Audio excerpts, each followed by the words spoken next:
Hello YouTube viewers, today I'm going to do a video on this electronic CGM. I would just, basically the video is about, is a review on what I think of this, using the CGM, and how anybody else who's diabetic like me who can try this if you want to.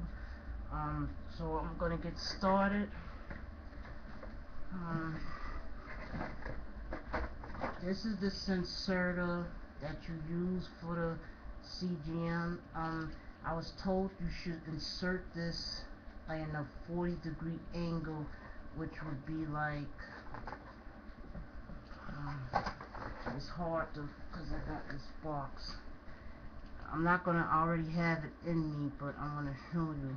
I was told that you should put in an angle like this, not like this, not like this, but like this, because so when it goes in, it doesn't cause any bleeding or anything, because it says in the book it should be a 40 to 60 degree angle, but a 60-degree angle is not good, because it's a little, I think a 60-degree angle will be a lot longer, and like I said, meaning you would just hold it like that. A 40-degree angle is when you lay the legs straight flat like this and just push it in.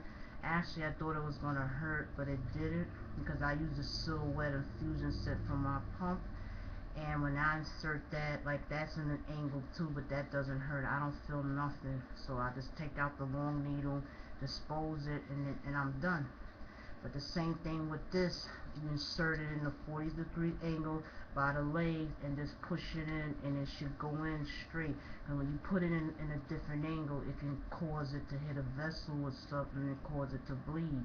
So I just wanted to give y'all a heads up on that anybody using the continuous monitoring like this is how this would be good for you to know.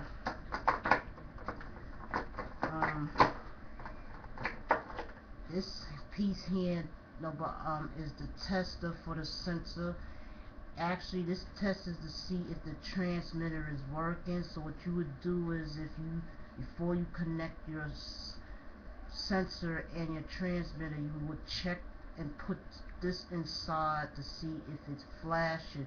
Now, if you don't see a green light blinking on your transmitter, then that means that the transmitter is not working, so it might not receive signals onto your pump.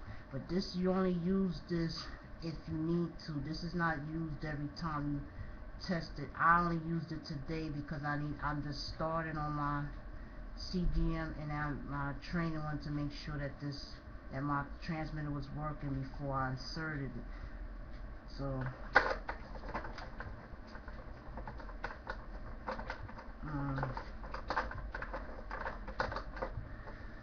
I'll get back to this. This is the charger for it. I was told that when you change it out, you should put this in the charger for 20 minutes. In the book it says 10 to 15, but don't do the 10 to 15, do 20 minutes. So I was told that you would when you changed and put a new sensor in, you would put the new sensor in, and then while you're doing that, while you're letting it go through this wetting process, you put the transmitter into the charger and let that charge for about 20 minutes. So about time this is wetted for 20 minutes and this charged for 20 minutes, this will be ready to go when it's time to connect it. So I figured I'll let y'all know that you don't need to let it charge for you let this charge for 20 minutes and let the sensor wet in its wetting stage. Let it wet for 20 minutes and let that charge for 20 minutes, so they both match up together. So I figured I'd share that with you. And because I was told that they changed it, it's not 20, it's 20 minutes now for that, not 10 to 15. Next, I'm going to talk about the soft inserter. It comes with 10. I was told to bring 2 with me in case I had a problem inserting it, but I didn't. I was surprised. I inserted it. It was no bleeding at all, and I just used the one. I didn't have to use the second one that I brought. So that was a plus.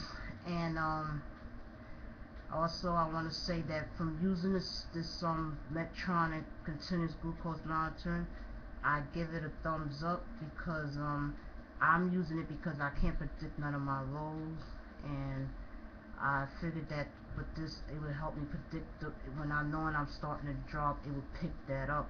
But what you do basically, you don't go by the sensor's readings, because your BG readings and your sensor readings do not match.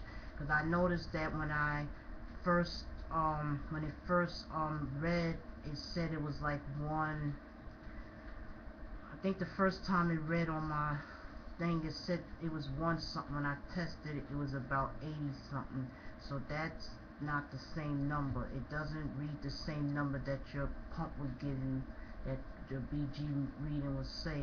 It's going to be a little off, so you have to watch out for that. But you don't go by the sensor reading, go by your blood glucose values from testing it. And you have to do a calibration 3 to 4 times a day after after that, because I just started on it. I had to do it up to 6 hours only, and then after that so you do it when is it, before, after?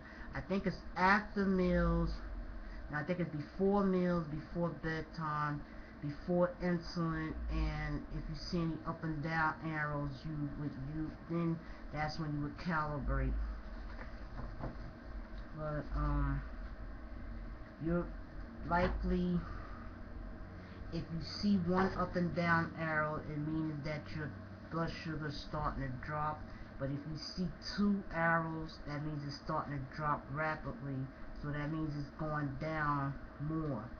And you also should know that the it measures only the fluid that's in your cells and not the glucose value itself.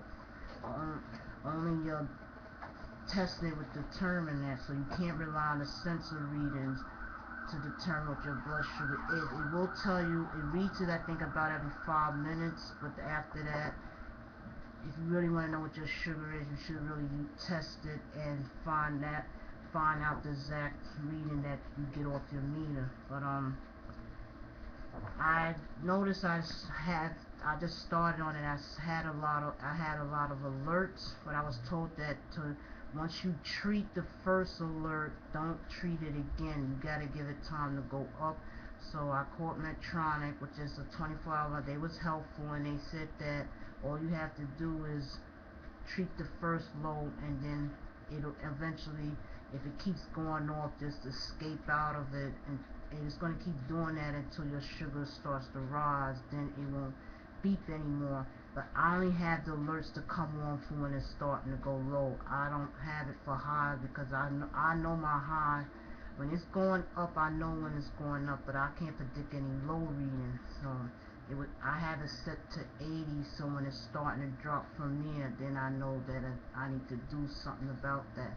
But again, I do love my first day trying to be the continuous glucose monitoring. I am liking it because this is helpful to me. So when I'm starting to drop, because it does alert. It constantly makes this alert sound. It does kind of get annoying, but at least it's letting me know that it's starting to drop and that I could treat it before it gets too low. So that's a good thing. And you do that with the infusion set. You change that every 3 days, but the thing is, I think now I gotta change my infusion set the next day. So the sensor, I will keep that in. And another thing, the transmitter is waterproof. So you can't take a shower. I was told you can't get it wet. You can get it wet, even if it gets a little bit of water under the tape, it's still okay. But it is waterproof, so anybody that's using it, it is waterproof. You can shower or swim with it. If it gets wet, it's okay, because the tape should protect it from all of that. But also the tape is to protect it from the transmitter from flopping all around. But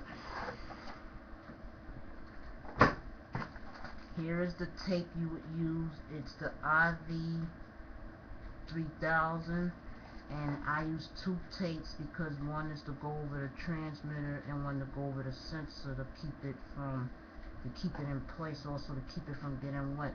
So this is basically a review and what I think about using the CGM. If you got any comments or questions, please write them below.